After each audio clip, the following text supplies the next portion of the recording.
Hi, I'm Suzanne. I have had a sleep problem my whole life. I'm 70. And last year or so, it's really gotten worse with not feeling good. Anyway, Dr. Clark has somehow managed through whatever he does and some medication that he gave me, because what the doctors gave me didn't work. They just made me feel lousy, the pills they tried to give me. Anyway, whatever he's been giving me, I am now able to sleep.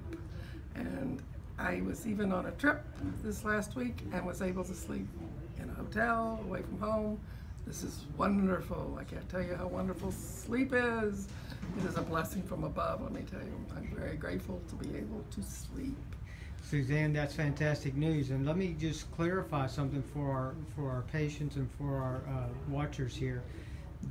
What we did with you, okay, was a combination of some natural neurotransmitter support and managing our circadian rhythm. So once we kind of got your brain to shut off and your rhythms to get back normal, you actually start experiencing sleep without taking any kind of drugs or any kind of pharmaceuticals that affect, obviously a lot of things. And yes. So I'm very thankful. And plus, you can't heal well if you don't sleep well. That I know. So I'm glad you're doing better overall. Keep it up. Thank you.